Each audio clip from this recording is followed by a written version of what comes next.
কারণ কোথায়? আমরা যদি 6টি শর্ত মেনটেন করে যদি রমজানের রোজা যদি রাখি, 6টি শর্ত মেনটেন করে রমজানের রোজা রাখো, আমাদের জীবনের একটি বছর 30টি রোজা যদি 6টি শর্ত মেনটেন করে রোজা রাখি, তাহলে আজও সম্ভব আমরা আল্লাহ তাআলার কাছে ওলি হিসাবে গ্রহণ হয়ে যাব। 6টি শর্ত যদি আমরা মেনটেন করে রোজা রাখি, তাহলে আল্লাহ তাআলার দরবারে আল্লাহ তাআলার কাছে তোমরা ওলি হয়ে যাবে। মাহে রমজানের এই 30টা রোজা যেমন অ্যান্টিবায়োটিক আমাদের শরীরের ভিতরে, কারণ স্কিনের ভিতরে চুলকানি হয়, বিভিন্ন ধরনের সমস্যা দেখা যায়। আমরা যখন ডাক্তারের কাছে যাই, অভিজ্ঞ ডাক্তারের কাছে গিয়ে প্রেসক্রিপশন অনুযায়ী মেডিসিন খাওয়া শুরু করি, 30 দিন আমরা যে অ্যান্টিবায়োটিক ট্যাবলেট গুলো খাওয়া শুরু করে দেই, তাহলে সেই রোগ অনুযায়ী ট্যাবলেট গুলো খাওয়ার কারণে আমার চুলকানি তাড়াতাড়ি ভালো হয়ে যাবে। তদ্রূপ কোন রোজাদার মুসলমান ভাইরা যদি মাহে রমজানের 30টা রোজা যদি তারা যথাযথভাবে আদায় করে পালন করে, 6টি শর্ত মেনটেন করে আল্লাহ তাআলাকে রাজি খুশি করার জন্য রোজা রাখে, তদ্রূপ এই মুসলমানদের ভিতরে আল্লাহ তাআলার হুকুমের নাফরমানি অপরাধ অন্যায় যে কাজগুলো গুনাহের কাজগুলো প্রবণতা হতে থাকে, এই কাজগুলো আমাদের অন্তর থেকে যে দূর হয়ে যাবে অ্যান্টিবায়োটিক খাওয়ার কারণে। তবে অ্যান্টিবায়োটিক খাইতে হবে 6টি শর্তের সাপেক্ষে। আমরা 6টি শর্ত অনুযায়ী যদি সেই অ্যান্টিবায়োটিক যদি আমরা ভক্ষণ করি, তাহলে আমাদের কলবের থেকে আমাদের দেহ থেকে সেই আল্লাহ তাআলার হুকুমের নাফরমানি এবং গুনাহের যে প্রবণতা রয়েছে, এগুলো আমাদের অন্তর থেকে দূর হতে থাকবে। হুজুর, আমরা তো 40টি বছর 50টা বছর রোজা রেখেছি, কিন্তু এখনো তো আমাদের দিলের ভিতরে তাকওয়ার বিশিং চালু হয় নাই। আপনি বলেন, একটি বছর যদি আমরা 6টি শর্তে সাপেক্ষে রোজা রাখি, তাহলে তাকওয়ার বিশিং চালু হয়ে যাবে। এই কথাকে বোঝার জন্য একটি ছোট্ট একটি মিসাল বুঝতে হবে, উদাহরণ বুঝতে হবে। মনে করেন আমাদের এই মসজিদটার ভিতরে এসি আছে, মসজিদের উত্তর পাশে 8টি জানালা, মসজিদের দক্ষিণ পাশে 8টি জানালা, মসজিদের সামনে 4টি দরজা রয়েছে।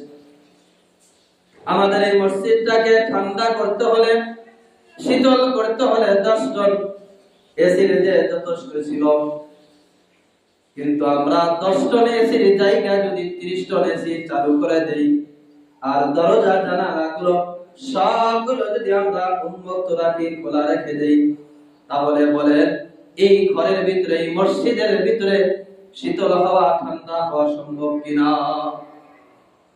আমরা 10 টন এসির জায়গা 30 টন এসি চালু করে দিলাম, এখন দরজা জানালা সবগুলো আমরা খুলে দিলাম। বলেন তো দেখি, এখন কি মসজিদের ভিতরে ওই পরিমাণ ঠান্ডা হবে যেই পরিমাণ ঠান্ডার কারণে আমাদের শীতের কাপড় আনার প্রয়োজন হয়? হয় না। এই পরিমাণ কি হবে না? ঠান্ডা হবে না। তাহলে কি একেবারে ঠান্ডা হবে না?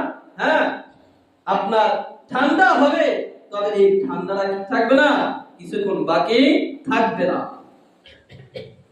এসি চলা অবস্থায় যদি হঠাৎ করে কারেন্ট চলে যায়, কারেন্ট চলে যাওয়ার পরে দেখবেন 1-2 মিনিটের ভিতরে আমাদের শরীর থেকে ঘাম ঝরতে থাকবে, কারণ এসি চালু ছিল, দরজা জানলা খোলা ছিল, খোলা থাকার কারণে ভিতরে ঠান্ডা জমা হয় নাই।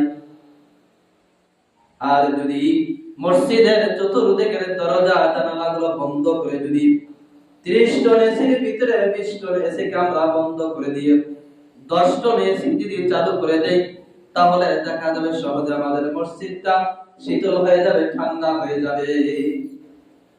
আর ইমাম সাহেব যখন নামাজ পড়াইতে থাকবে 1 ঘন্টা 40-50 মিনিট যখন তারাবি চলতে থাকবে, এর মাঝখানে যদি কারেন্ট চলে যায়, 1 ঘন্টা পার হয়ে গেল, মুসল্লি বুঝতে পারে না, কারণ পুরা মসজিদে তো ঠান্ডাতে ভরপুর।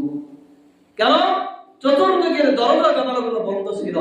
বন্ধ থাকার কারণে ওই 30 টনের এসি চালু করতে হয় নাই, মাত্র 10 টন এসি চালু করার কারণে পুরা মসজিদ কি হয়ে গেছে ভাই? ঠান্ডা হয়ে গেছে। গরমের আর কি কোনো প্রভাব নাই। কারেন্ট চলে গেল আমরা বুঝতে পারি না, কারেন্ট গেল না থাকে। ততটুকু কোন মুসলমান রোজাদার ভাইরা যদি মাহে রমজানের 30টা রোজা যদি 6টি দরজাকে বন্ধ করে দিয়ে যথাভাবে যদি রোজা রাখতে পারে, তাহলে তো আজও সম্ভব ওই সমস্ত মুসলমানের দিলের ভিতরে তাকওয়ার মিশন চালু হওয়া। আমরা যদি সেই 6টি শর্তকে আমরা বন্ধ করে দিয়ে যদি রোজাগুলো আমরা পালন করি, তাহলে আমাদের ভিতরে এখনো সেটা সম্ভব। সেই আল্লাহ তাআলার তাকওয়া, আল্লাহ তাআলার ভয় আমাদের দিলের ভিতরে সৃষ্টি হওয়া, মিশন চালু হওয়া সম্ভব।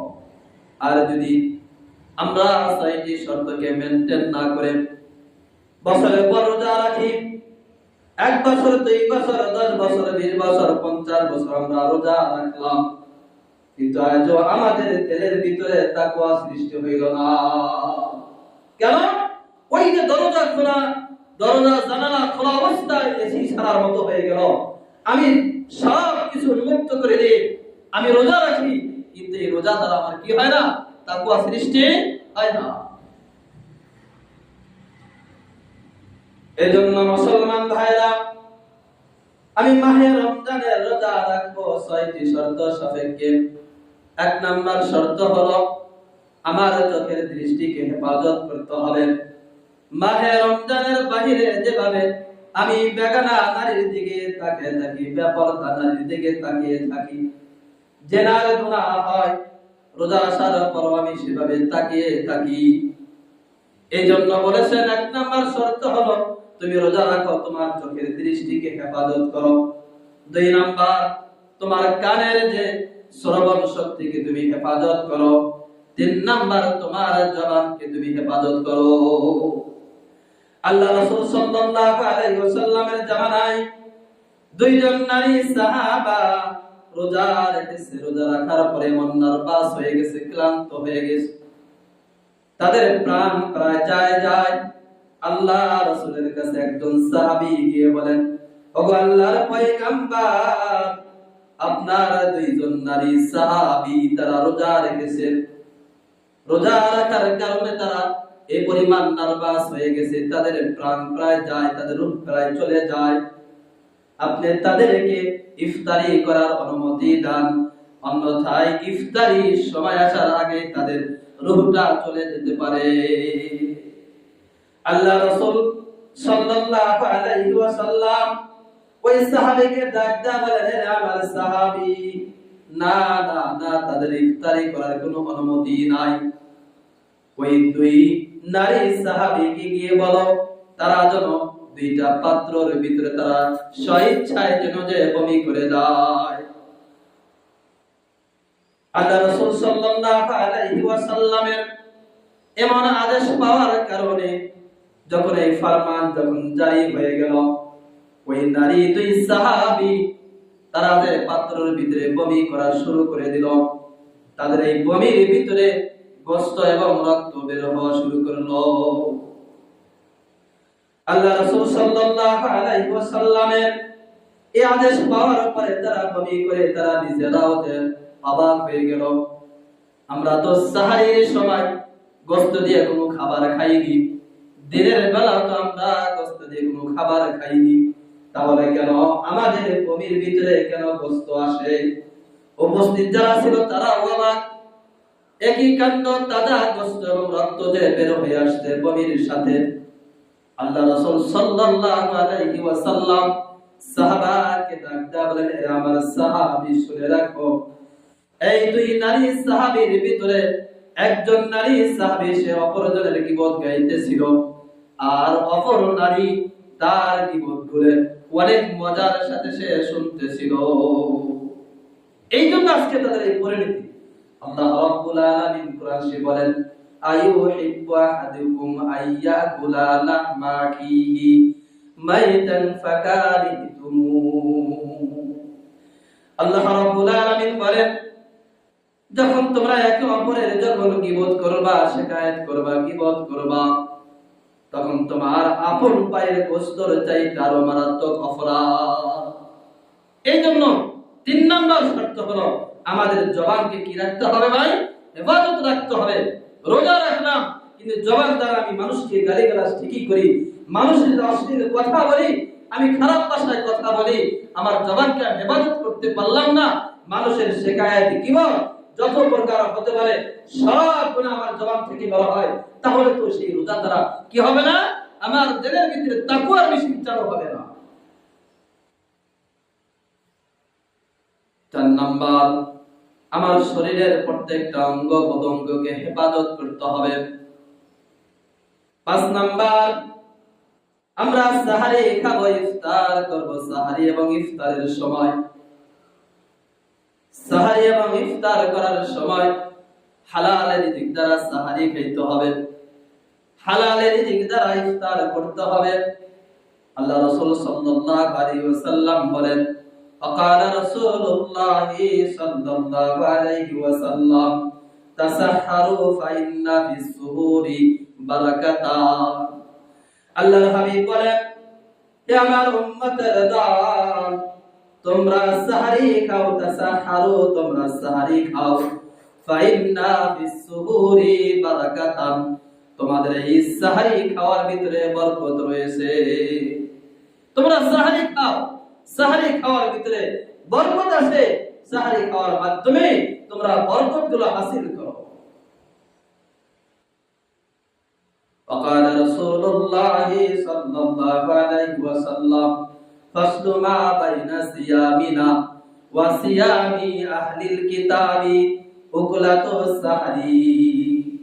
আল্লাহ রাসূল বলেন, ও আমার সাহাবা কিরামরা, ও আমার উম্মতের দল, তোমরা ভালো করে শুনে রাখো, ফাসলু মা বাইনা সিয়ামিনা ওয়া সিয়ামি আহলিল কিতাব, আমাদের এবং আহলে কিতাবদের মাঝে রোজার পার্থক্য হলো আমরা সাহারি খাই, আহলে কিতাবরা যারা ইহুদি খ্রিস্টান নাসারা তারা সাহারির সময় ইফতার খায়, সাহারি তারা খায় না, সাহারির সময় তারা সাহারি খায় না। আর আমরা সাহারি খাই রোজা রাখি, তারা তো সাহারি খাই রোজা রাখে না। এটা হলো তাদের রোজা আর আমাদের রোজার মাঝে নাকি পার্থক্য, এইজন্য আমরা সাহারি খাবো। আল্লাহ রাসূল বলেন, এক টক পানি হলো তোমরা সাহারি খাও। আল্লাহ রাসূলের এমন আদেশ, এমন হুকুমের দ্বারা সাব্যস্ত হয়, এই জন্য আমরা কখনো এটা মনে করব না সাহারি খাইতে না পারলে রোজা হবে না, এটা মনে করা যাবে না। সাহারি খাওয়া মুস্তাহাব। যদি সাহারি খাইতে পারি আলহামদুলিল্লাহ, সাহারি আমরা খাবো, কিন্তু কোনো ঘটনাক্রমে রাত্রে জাগ্রত হতে পারলাম না, সাহারি খাওয়ার সুযোগ হলো না, এই জন্য আমার রোজা ভেঙে দিব, এই সুযোগ নাই। বলছে সাহারি না খেলেও তোমার রোজা নিয়ত করে রোজা রাখো, সাহারি খাওয়া তো মুস্তাহাব আর রোজা রাখাটা হলো কি ভাই? ফরজ। এই জন্য রোজা রাখতে হবে।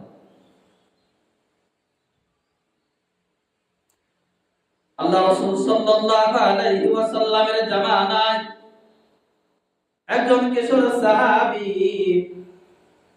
রোজা রেখেছিলেন। ওই জামানার একটা নিয়ম ছিল, ইহুদি খ্রিস্টান আহলে কিতাবীদের যে নিয়ম অনুযায়ী ছিল, ওই সময় যারা রাত্রিবেলা ঘুমিয়ে যাবে, ঘুম যাওয়ার পর থেকে তাদের রোজা শুরু হবে, পরের দিন ইফতার করে তারা খাবার খাইতে পারবে। ঘুম যাওয়ার পর থেকে তাদের রোজা শুরু হয়ে যায়। ইসলামের প্রাথমিক যুগে এমন ছিল। আল্লাহ রাসূলের সাহাবী একজন কিশোর যে সাহাবী, তিনি রোজা রেখে সারা দিন খেজুরের বাগানের কাজ করেন। সন্ধ্যা বেলায়, বিকাল বেলায় ক্লান্ত শরীর নিয়ে, দেহ নিয়ে যখন সে বাড়ি থেকে ফেরেন, সন্ধ্যার সময় বাড়িতে এসে স্ত্রীকে জানায়, স্ত্রী তুমি আমার জন্য কোনো খাবারের ব্যবস্থা করো। স্ত্রী তার স্বামীকে বলে, স্বামী আপনি একটু আরাম করেন, দেখে আপনার জন্য কোনো খাবারের ব্যবস্থা করতে পারি কিনা। এই বলে স্ত্রী বাড়ি থেকে বের হয়ে যায়। স্ত্রী তার স্বামীর জন্য খাবার জোগাড় করে যখন স্বামীর কাছে আসে, এসে দেখে স্বামী যা ঘুমিয়ে গেছে। এখন স্ত্রী চিন্তা করেন, স্বামীকে যদি ঘুম থেকে জাগাই, এরপর তো কোনো খাবারের কোনো সুযোগ নাই, খাবার খাইতে পারবে না, কারণ ঘুম যাওয়ার পর থেকে তো রোজা শুরু হয়ে যায়। ঘুম থেকে জাগ্রত হয়ে খাওয়ার কোনো সুযোগ নাই। পরের দিন সাহাবী আবার খেজুরের বাগানে গিয়ে সারাদিন খেজুরের বাগানে কাজ করে ক্লান্ত হয়ে সন্ধ্যার সময় বাড়িতে এসে স্ত্রীকে ডাক দিয়ে বলে, স্ত্রী তুমি আমার জন্য খাবার রেডি করো। স্ত্রী এদিকে স্বামীর জন্য খাবার রেডি করার জন্য যখন সমস্ত কিছু ব্যবস্থাপনা করতেছেন, আর এদিকে স্বামী বালিশের সাথে মাথা লাগানোর সাথে সাথে আবার ঘুম চলে গেছে। বা দ্বিতীয় দিনও তার কোনো খাবার খাওয়ার কি হলো না, সুযোগ হলো না। স্ত্রী এসে বলে, আজকেও তো দেখি স্বামী ঘুম চলে গেছে, যে স্বামী তো আজকেও তো কোনো খাবার খাইতে পারবে না। এভাবে তৃতীয় দিন যখন সে খেজুর বাগানে কাজ করতে গেলেন, সারাদিন কাজ করে ক্লান্ত করে বাড়িতে যখন সন্ধ্যার সময় যখন ফেরত আসলেন, সন্ধ্যার সময় বাড়িতে ফেরত এসে স্ত্রীকে যে বললেন যে খাবার রেডি করো। ওই যে সারাদিন খেজুর বাগানে কাজ করার কারণে আপনার ক্লান্ত হওয়ার কারণে সে বেহুশ হয়ে পড়ে গেলেন। আল্লাহর নবীর এক সাহাবী আল্লাহ রাসূল সাল্লাল্লাহু আলাইহি ওয়াসাল্লামের কাছে গিয়ে বললেন, ও আল্লাহর রাসূল, আপনার নামক সাহাবী মতান্তরে তার তিনটি নাম পাওয়া যায়, কায়েস ইবনে আব্দুল্লাহ, কায়েস ইবনে সিরমা, কায়েস ইবনে সালমা। এই সাহাবী তো এভাবে সে রোজা রেখেছিল, এভাবে একের পর এক 3 দিন রোজা রেখেছে, ইফতারি করার সুযোগ পায় নাই। এখন তো সে বেহুশ হয়ে দুনিয়া থেকে চলে যাওয়ার অবস্থায়। আল্লাহ রাসূল সাল্লাল্লাহু আলাইহি ওয়াসাল্লামের কাছে আল্লাহ তাআলা কোরআনের আয়াত নাযিল করে জানিয়ে দিলেন, ও আমার পয়গম্বর, এখন থেকে আর সেভাবে রোজা রাখার কোনো সুযোগ নাই। আগের যেই হুকুম ছিল এটা তো অরহিত হয়ে গেল, বাতিল হয়ে গেল। এখন মানুষও ঘুম যাওয়ার পরে, জাগ্রত হওয়ার পরে সুবহে সাদেক হওয়া পর্যন্ত তারা খাবার আহার তারা করতে পারবে। ওই রীতি আর নীতি এখন কি নাই, বাতিল হয়ে গেল। আল্লাহ তাআলা ওহীর মাধ্যমে জানিয়ে দিলেন, এখন তোমরা ঘুম যাওয়ার পরে জাগ্রত হয়ে তোমরা খাবার খেতে পারবা, একেবারে সুবহে সাদেক হওয়া পর্যন্ত এভাবে তোমরা ঘুম যাবা, আবার জাগ্রত হয়ে খাবার খেতে পারবা, কিনা কোনো সমস্যা নাই।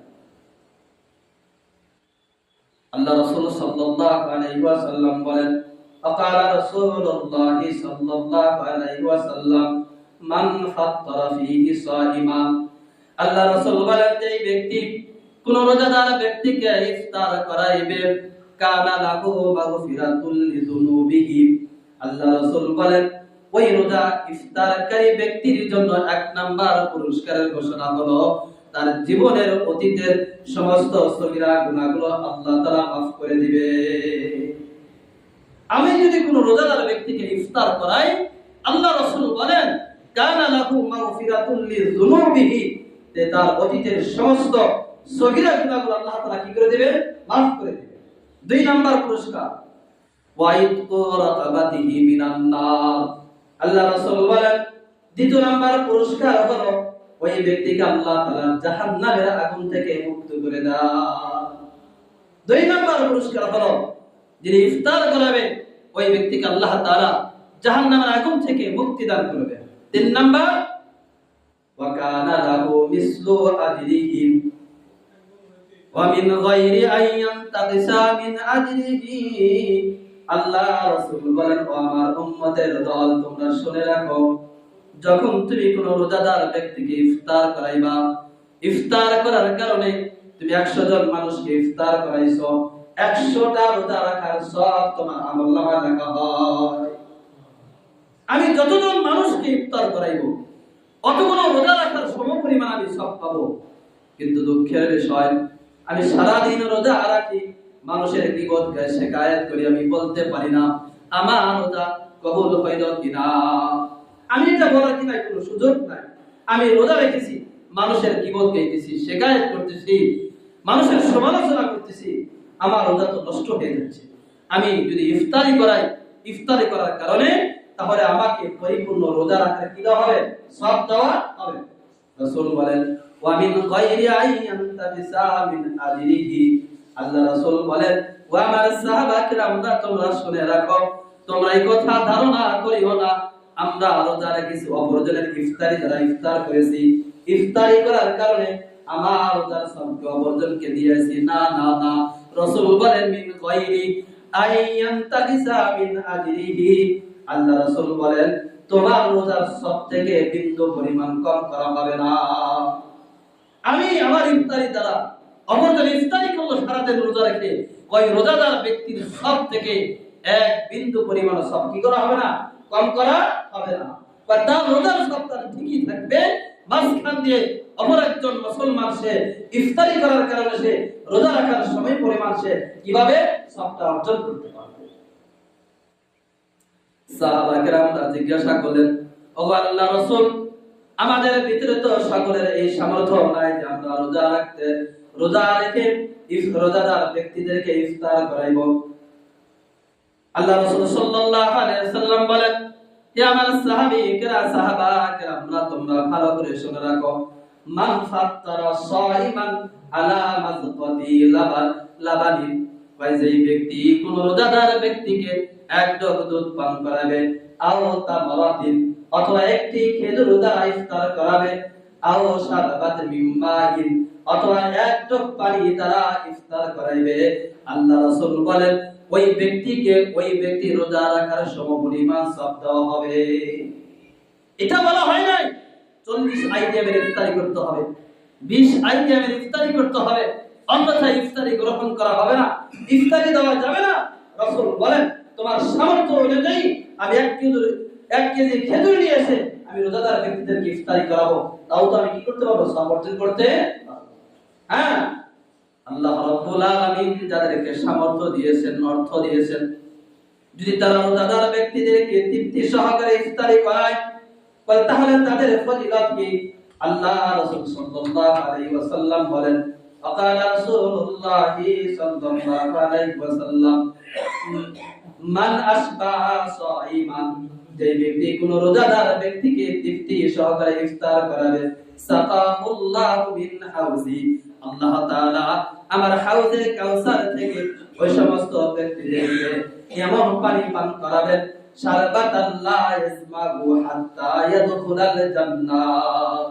আল্লাহ রাসূল বলেন ওই সমস্ত রোজাদার ব্যক্তিদেরকে আল্লাহ তাআলা এমন পানির ব্যবস্থা করে দিবেন, হাশরের ময়দানে যখন মানুষ পানি চটপট করে পানি পান করার জন্য কোনো পানি পাওয়া যাবে না, ওই মুহূর্তের সময় ওই সমস্ত ইফতারকারী ব্যক্তিদের জন্য আল্লাহ রাব্বুল আলামিন আমার হাউজে কাউসার থেকে এমন পানির ব্যবস্থা করে দিবেন, তারা জান্নাতে প্রবেশ করা পর্যন্ত শারবাতাল লা ইয়াসমাগু হাত্তা ইয়াদখুলাল জান্নাহ। আল্লাহ রাসূল বলেন জান্নাতে প্রবেশ করা পর্যন্ত তারা কখনো আর পিপাসিত হবে না। জান্নাতে প্রবেশ করা পর্যন্ত তারা কখনো কি হবে না, পিপাসিত হবে না, তারা শুধু এই পানি পান করার কারণে। এই জন্য আল্লাহ তাআলা আমাদের যাদেরকে সামর্থ্য দিয়েছে আমরা ইফতার করাবো তাদেরকে। ইফতারি করার কারণে আমি যেই কজন ইফতারি রোজাদার ব্যক্তিদেরকে ইফতারি করালাম বা তাদের রোজা রাখার সমপরিমাণ আল্লাহ তাআলা আমাকে কি দান করবেন, সওয়াব দান করবেন। আমি শুরুতে বলেছিলাম যে 6টি শর্ত সাপেক্ষে যদি আমরা রোজা রাখি তাহলে আমাদের কলবের ভিতরে তাকওয়া নিশ্চিত চালু হবে।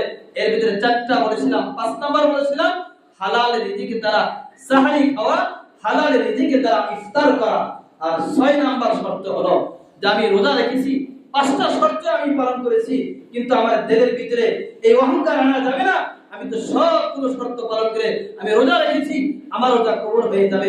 কয় না, 6 নাম্বার শর্ত হলো তোমার কলবের ভিতরে, তোমার দিলের ভিতরে এই খৌফ এবং খশিয়াত রাখতে হবে, এই ভয় রাখতে হবে, হায় আমার রোজা না জানি কোন দিক দিয়ে নষ্ট হয়ে গেল, আমার রোজা কবুল হলো কিনা, এই আকাঙ্ক্ষা ভয়ে আল্লাহ তাআলার কাছে কি করতে হবে, দোয়া করতে হবে। অনেক সময় দেখা যায় আমরা রোজাদাররা ইফতার করার জন্য আসে, গরিব অসহায় ব্যক্তিরা ইফতার করার জন্য আসে, তাদের শরীরে তেমন কোনো ভালো জামা কাপড় নাই, আমরা অনেক সময় তাদেরকে তাড়িয়ে দেই, না না, অনেক সময় গরিব মানুষেরা তারা ইফতার করার জন্য বাজার ঘাটও করতে পারে নাই। আল্লাহ তাআলা আমাকে আপনাকে অর্থ দিয়েছেন, ওই সমস্ত গরিব ব্যক্তিদেরকে খোঁজ খবর নিয়ে তাদের ইফতারির জন্য কিছু যে ব্যবস্থাপনা করে দেওয়া। আল্লাহ রাসূল সাল্লাল্লাহু আলাইহি ওয়াসাল্লামের জামানায় একজন গরিব অসহায় মুসলমান ব্যক্তি রোজা রেখেছে, তার পরিবারের পরিজন সকলে তারা রোজা রেখেছে, কিন্তু দুঃখের যে কথা হলো ইফতারের সময় ইফতারে কোনো ব্যবস্থা করতে পারে নাই। ওই রোজাদার ব্যক্তি চিন্তা করলো আমি কোন মুসলমান ভাইয়ের কাছে গিয়ে কিছু ঋণ নিয়ে আসি, আমি আমার স্ত্রী আমরা বাড়িয়ে ইফতার করতে পারবো, আমার ছেলে মেয়েদের মুখে যেন যে কিছু ইফতারে দিতে পারি আশায় তিনি করজের জন্য বের হলেন। হঠাৎ করে তিনি বলেন আমার অপর একজন মুসলমান ধনী বন্ধু আছে, আমি তার কাছে চলে যাই। তার কাছে যাওয়ার পরে তার কাছে কিছু ঋণ চাইছে। ওই ধনী মুসলমান ওই গরিব মুসলমানকে ঋণ না দিয়ে তাকে আরো বোকা দিয়ে গালি দিয়ে তাকে তার বাসা থেকে বের করে দেয়। ওই অসহায় গরিব মুসলমান তার বাসা থেকে বের হয়ে কান্না করতে করতে বাড়ি থেকে রওনা হয়। রাস্তার ভিতরে একজন বিধর্মী ব্যক্তির সাথে সাক্ষাৎ হয়ে যায়। ওই বিধর্মী ব্যক্তি তাকে বলে রে মুসলমান তুমি এত কান্নাকাটি করো কেন, তুমি আমাকে বলো। না না তোমাকে বলে আমার লাভটা কি, আমি আমার মুসলমান ভাইয়ের কাছে গিয়েছিলাম, মুসলমান ভাই তো আমাকে তাড়িয়ে দিয়েছে, ইফতারের জন্য টাকা দিবে দূরের কথা আর আমাকে উল্টা গালিগালাজ করে বাড়ি থেকে বের করে দিয়েছেন। ওই অমুসলিম বিধর্মী ব্যক্তি বলে যদি তুমি কিছু মনে না করো তাহলে আমি তোমাকে ইফতার করার জন্য টাকা দিব, তুমি যদি সুযোগ হয় আমাকে দিয়ে দিও, আর যদি তুমি পরিশোধ না করতে পারো এতেও কোনো সমস্যা নাই। ওই গরিব অসহায় রোজাদার ব্যক্তি বিধর্মীর ব্যক্তির কাছ থেকে টাকা দিয়ে ইফতারের ব্যবস্থাপনা করে বাড়িতে চলে গেলেন, ইফতারি করাইলেন। ইফতারি করানোর সময় আল্লাহ তাআলার কাছে হাত উঠায় দোয়া করেন, আল্লাহ আমি তো গিয়েছিলাম আমক মুসলমান ভাইয়ের কাছে ইফতারের টাকা ধারের জন্য, কিন্তু সে আমাকে টাকা দেয় নাই, আমি তো আমক বিধর্মী ব্যক্তির থেকে টাকা নিয়েছি, আমি তো নাশুকরিয়া করতে পারি না। আয় আল্লাহ আপনি তার দিলের ভিতরে হেদায়েতের নূরটা ঢেলে দাও। আল্লাহ তাআলার কাছে দোয়া করার সাথে সাথে আল্লাহ তাআলা দোয়া কবুল করলেন। আর ওই যে ধনী মুসলমান ব্যক্তি রাতের বেলা স্বপ্ন দেখে কিয়ামত কায়েম হয়ে গেছে, কিয়ামতের এত ভয়াবহ উত্তপ্ততা, সে পানির জন্য শুধু দৌড়াদৌড়ি করে এবং জাহান্নামের আগুন থেকে আশ্রয় গ্রহণ করার জন্য এমন কোন জায়গাকে সে তালাশ করে যে জায়গায় গিয়ে সে আশ্রয় গ্রহণ করবে, কোথাও সে আশ্রয় পায় না। হঠাৎ করে তাকে দেখে যে সে হাসরের ময়দানের এক প্রান্তে একটা সুন্দর স্বর্ণের যে বালাখানা, ওই দিকে দৌড়ায় গিয়ে বালাখানার কাছে গিয়ে ওই বালাখানার যিনি দারোয়ান ছিলেন তাকে ডাক দেয়া বলে তারা ডাক করে দাও আমি একটু আশ্রয় গ্রহণ করি। ওই পরপরই দারোয়ান বলে না না এই জান্নাত এই বালাখানা তো ওই সমস্ত ব্যক্তিরাই প্রবেশ করতে পারবে যারা যে রোজাদার ব্যক্তিদের ইফতারের ব্যবস্থা করে দিয়েছে। ওই বালাখানা তো তারাই শুধু প্রবেশ করতে পারবে যারা রোজাদার ব্যক্তিদের ইফতারের ব্যবস্থা করেছে। ওই ব্যক্তির হঠাৎ করে ঘুম ভেঙে যায়। ঘুম ভেঙে যাওয়ার পরে ওই গরিব অসহায় মুসলমান ব্যক্তির কাছে গিয়ে বলে তুমি ইফতারে গতকালে কোনো ব্যবস্থা হয়েছিল কিনা, কহ টাকা পাইছো কোথায়, অমুকের কাছ থেকে, আমি যে দাও ওই টাকা তোমাকে দিয়ে যে তাকে টাকা পরিশোধ করে দাও। ওই গরিব মুসলমান বলে না ওই ব্যক্তিকে আমাকে এটা জানিয়ে দিয়েছে, না দিতে পারলে কোনো সমস্যা নাই। তখন ওই ব্যক্তি ধনী মুসলমান ওই বিধর্মীর কাছে গিয়ে বলে এরা বিধর্মী তুমি যে পরিমাণ টাকা আমার মুসলমান ভাইকে দিয়েছো এর চাইতে আমি তোমাকে আরো কয়েক গুণ বেশি দিব, এরপর তুমি তোমার টাকাকে ফেরত নাও। ওই বিধর্মী বলে না এরা মুসলমান তুমি আমাকে আর বিধর্মী বলে ডাক দিও না, তোমার বুঝো হয় জান্নাতের বালাখানা থেকে তোমার লোভ পেয়েছে। না না না আল্লাহ তাআলা আমাকে হেদায়েতের নূর দান করেছে, ওই বালাখানা তো আমি প্রবেশ করব। আল্লাহ রাসূল সাল্লাল্লাহু আলাইহি সাল্লাম আমাকে স্বপ্নের যুগে দেখাইছেন ওই বালাখানাটা আমার জন্য, আমি ওই বালাখানাতে প্রবেশ করব, আমি তোমার টাকা কিনেও না ফেরত দেব না। এজন্য হাজারো আর কি আছে ফাদাইল আছে ইফতার করার, এগুলো বলতে বলে ঘন্টার বা ঘন্টা বলা যাবে। এইজন্য আল্লাহ তাআলা যাদেরকে সামর্থ্য দিয়েছেন ইফতারি করার জন্য, আমি 30টা রোজা রাখলাম, মানুষের শিকায়েত গীবত ইত্যাদি কত প্রকারের গুনাহ করলাম, আমার রোজা কবুল হলো কিনা আমি বলতে পারবো না। রাসূলের হাদিসের দ্বারা এটাই প্রমাণিত হয় আমি যদি 10 জন মানুষকে ইফতারি করাই 10টা কবুলকৃত রোজার সওয়াব আমি পাবো। 100 জন মানুষকে যদি আমি ইফতার করাই 100টা রোজা কবুলকৃত রোজা রাখার সওয়াব আমি পাবো। এই জন্য অল্পতে আপনার সওয়াব অর্জন করার জন্য যাদের সামর্থ্য আছে এজন্য আমরা সামর্থ্য অনুযায়ী ইফতার করাবো।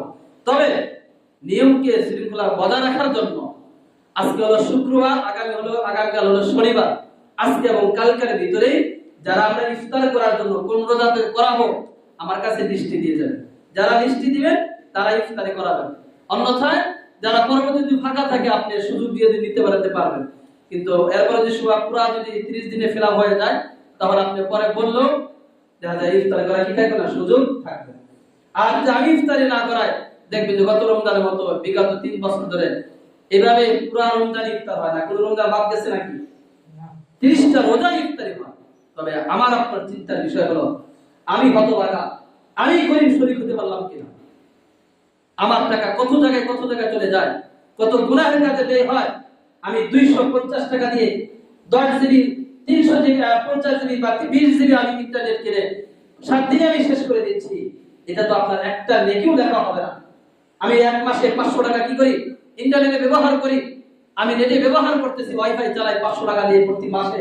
কিন্তু আমার মুসলমান হিসেবে আমার দেখা জায়গা দরকার, আমি সবের দিক দিয়ে এত কেন পিছনে, গুনাহের কাজের দিকে এত কেন অগ্রসর, আর সবের কাজ থেকে এত কেন পিছনে। যাই হোক, সময় পার হয়ে গেছে, অনেক লম্বা সময় হয়ে গেছে। এজন্য আল্লাহ তাআলা আমাদের সকলকে যেন সহিহ বুঝ দান করেন। যাদের সামর্থ্য আছে, সামর্থ্য অনুযায়ী, উভয়টা হাদিস বলা আছে সামর্থ্য অনুযায়ী, আর যাদের সামর্থ্য নাই এই হাদিসও বলা হয়েছে যে কিভাবে আমরা ইফতার করাবো। এজন্য আল্লাহ তাআলা আমাদের সকলকে যেন ইফতার করার জন্য তৌফিক এবং সুযোগ এবং যেন কবুল করেন। ওয়াকিদুল আলহামদুলিল্লাহ রাব্বিল আলামিন। যারা জুমার 4 রাকাত সুন্নাত পড়েছেন